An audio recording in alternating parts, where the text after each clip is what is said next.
Have you ever received a recall notice for a product? It means something is not working as intended. It needs to be returned, perhaps even replaced. God, in his infinite wisdom and love, sometimes issues his own kind of recall. This isn't for a faulty appliance or a car with a defect. This is a recall for hearts, for service, for leadership that has strayed.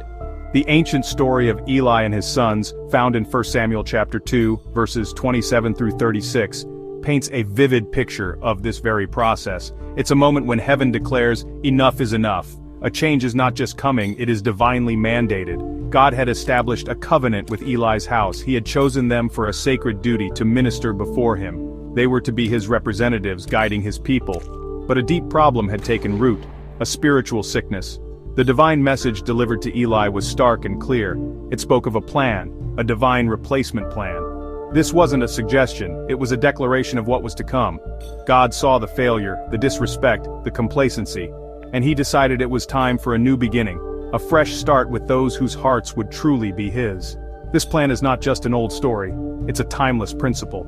The verses in 1 Samuel lay it out with solemn gravity. God reminds Eli of the honor bestowed upon his ancestors. He then confronts the blatant disregard for his offerings and sacrifices.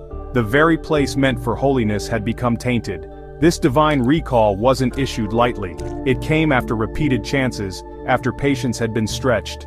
Imagine the sorrow in God's heart, seeing his chosen ones stumble so badly. He desired faithfulness, but he found faithlessness. He sought honor, but he received disdain. So the plan was set in motion, a plan to ensure his glory would not be diminished. This concept of a divine replacement, a heavenly recall, might sound unsettling, and perhaps it should be just a little. It calls us to examine our own lives, our own service. Are we fulfilling the purpose for which we were chosen? Are we truly honoring God in all we do, or have we too become comfortable, complacent, perhaps even corrupt in small, unseen ways? The story of Eli serves as a profound reminder. God is always watching. He is always seeking those who will serve him with a pure heart, ready to implement his unchanging will when necessary. The class of Eli, as we might call it, represents a specific kind of spiritual failure. It's not just about outward mistakes, it's about an inward condition. Eli's sons, Hophni and Phinehas, were priests. They held positions of immense spiritual responsibility, yet their hearts were far from God. The scriptures describe them as scoundrels who had no regard for the Lord. They treated the sacred offerings with contempt, taking the best for themselves before it was properly offered to God.